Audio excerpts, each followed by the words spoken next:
İsmail Beşikçi külliyatı ve fikriyatının önemi. İsmail Beşikçi'nin Kürt dünyası içinde Kürt akademisyenleri, aydınları ve gençleri arasında detaylı olarak bilindiği inancında değilim. Genel olarak Beşikçi 17 yıl Kürt meselesinden dolayı hapis yattığı, değerli bir bilim insanı olduğu, Kürt ve Kürdistan'ı savunduğu ve bize çok emeği geçtiği biçiminde tasvir edilerek sembolleştirilmiştir. Kuşkusuz bunlar çok yetersiz belirlemelerdir. Maalesef genel ve beylik kavramların dışında Kürt akademiyasının da bir çalışması yoktur. Beşikçi fikriyatıyla alakalı Kürt toplumu yeterince bilgi sahibi değildir. Bazı siyasi hareketler özellikle bunu engellemeye çalışmaktadırlar. Umarım gelecekte bu konuya ilişkin Kürt ve diğer dünya üniversitelerinde ders, tez ve etüt çalışmaları yaygınlaşır. İsmail Beşikçi, Kuzey Kürdistan'da, Diyarbakır'da, Van'da, Mardin'de, Batman'da Kürt çocukları sokak aralarında birbirleriyle oynarken ya da kavga ederken Kürtçe konuşmuyorlarsa burada Kürtlerin bekası açısından büyük bir sorun var demektedir. Türkçeyi doğru dürüst bilmeyen Kürt kadınlarının HDP toplantılarında Türkçe konuşmak için özellikle kendilerini zorlamaları ve Türkçe'ye özenmeleri, kuzeyde asimilasyonun durdurulamaz bir hızla ilerlediğini gösterir. Kadınlar ve çocuklar bir ulusun en temel iki unsurudur. Eğer bu iki unsurda Kürtçe yoksa, Kürtlük tehlike altında demektir. Kürt siyasi parti ve kurumlarında toplantılar genellikle Türkçe yapılıyorsa, Kürt milleti ve Kürtçe büyük risk altında olduğunu söyleyebiliriz. Bu olgular çoğaltılabilir. Bu durum Kuzey Kürdistan'da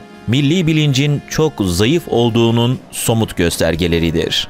Güney Kürdistan'da ise aynı şekilde milli bilinç zayıftır. Eğer Güney Kürdistan'da bir pazarcı, pazar yerinde malını satmak için Kürtçe yerine Arapça bağırdığında daha çok rağbet görüyor ve daha iyi satış yapabiliyorsa ya da restoranlarda Kürtçe menü yerine Arapça ya da İngilizce menü varsa ve Arapça konuşulduğunda itibar ediliyor, Kürtçe konuşulduğunda pek itibar edilmiyorsa burada da büyük bir sorun var demektir. Eğer Hevler'de bir kitapçıya ya da bir müzik satış yerine gittiğinizde öğrenciler ya da gençler en çok Aziz Nesin ve İbrahim Tatlıses'in eserlerine yani kitaplarına ve müzik CD'lerine rağbet ediyorlarsa burada milli bilincin çok zayıf olduğu anlamına gelir. Ve hala Güney Kürdistan'da Türk dizileri ilgiyle izleniyorsa Kürtlerin geleceğiyle ilgili büyük bir riskin olduğunu görebiliriz.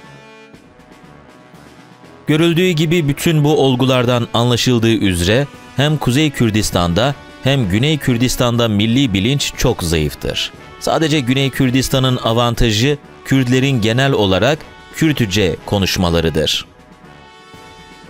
Kuşkusuz bu çok önemli bir kazanımdır.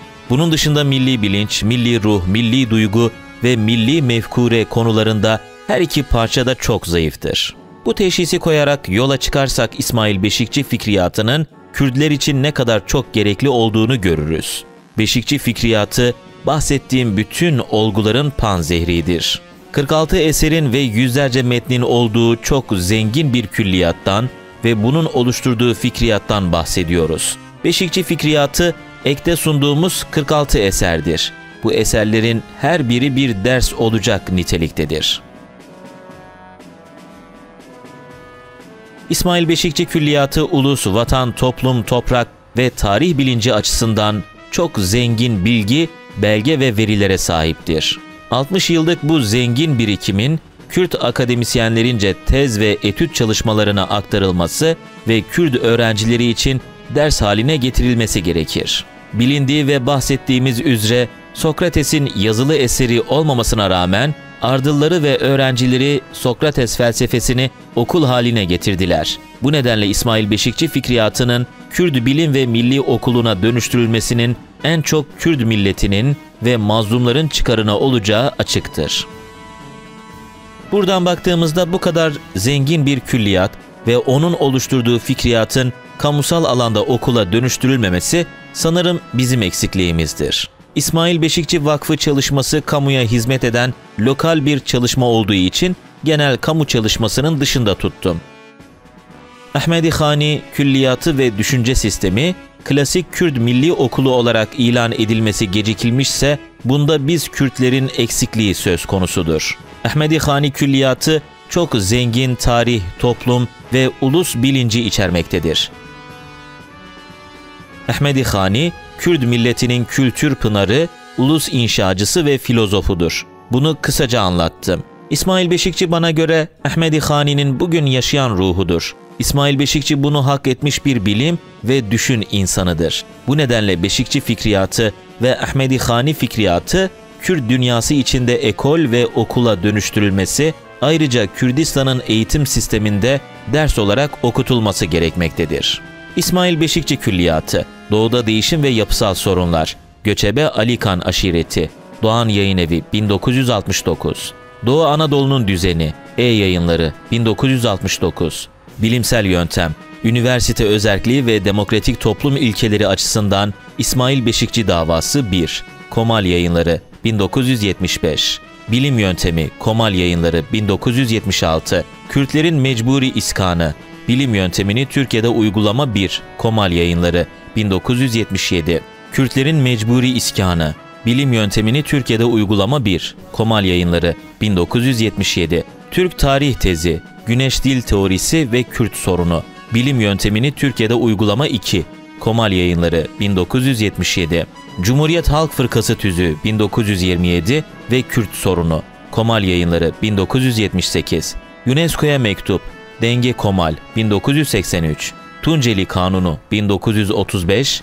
ve Dersim Jenosidisi, Belge Yayınları 1990, Devletler Arası Sömürge Kürdistan, Alan Yayıncılık 1990, Bilim, Resmi İdeoloji, Devlet, Demokrasi ve Kürt Sorunu, Alan Yayıncılık 1990, Bir Aydın, Bir Örgüt ve Kürt Sorunu, Melsa Yayınları 1990, Cumhuriyet Halk Fırkası Programı 1931 ve Kürt Sorunu, Belge Yayınları 1991, Orgeneral Muğlalı Olayı 33 Kurşun, Belge Yayınları 1991, Savunmalar, Melsa 1991, Zihnimizdeki Karakolların Yıkılması, Yurt Kitap Yayınları 1991, Başkaldırının Koşulları, Yurt Kitap Yayınları 1991, Kürt Aydını Üzerine Düşünceler, Yurt Kitap Yayınları 1991, Orta Doğu'da Devlet Terörü, Yurt Kitap Yayınları 1991, PKK Üzerine Düşünceler, Özgürlüğün Bedeli, Melsa Yayınları 1992, Kürdistan üzerinde emperyalist bölüşüm mücadelesi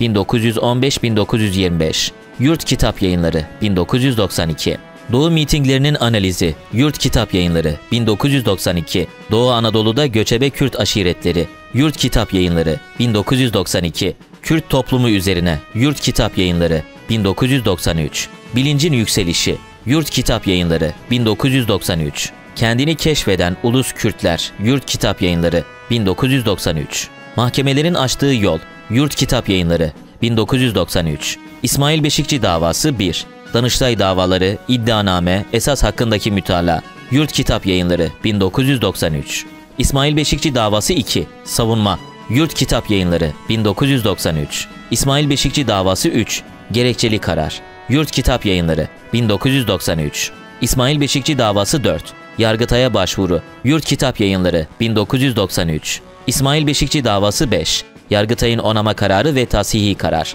Yurt Kitap Yayınları 1993, Kirletilen Kavramlar, Bilim, Eşitlik, Adalet, Yurt Kitap Yayınları 1994, Kirletilen Değerler, Demokrasi, Barış, Kardeşlik, Yurt Kitap Yayınları 1994, İşlevsizleşen Yasaklar, Yurt Kitap Yayınları 1994, Hukuksuz Adalet, Yurt Kitap Yayınları 1994, Hayali Kürdistan'ın Dirilişi, Aram Yayıncılık 1998, Geçmişe Tanıklık, İsmail Beşikçi Vakfı Yayınları 2012, Rejimin Niteliği ve Kürtler, İsmail Beşikçi Vakfı Yayınları 2013, Devlet ve Kürtler, İsmail Beşikçi Vakfı Yayınları 2013, Uluslararası Anti-Kürt Nizam ve Yüksek Kürt Bilinci, İsmail Beşikçi Vakfı Yayınları 2014, Cezaevinden Mektuplar, İsmail Beşikçi Vakfı Yayınları 2014, Cezaevinden Yazılar, İsmail Beşikçi Vakfı Yayınları 2014, Barış Yüzleşme Müzakere, İsmail Beşikçi Vakfı Yayınları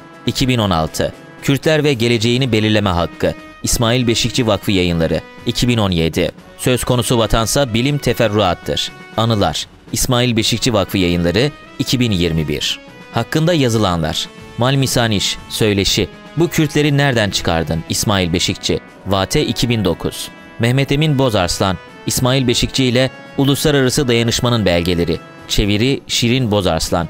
Denk 2010. İsmail Beşikçi. Barış Ünlü, Ozan Değer. İletişim 2011.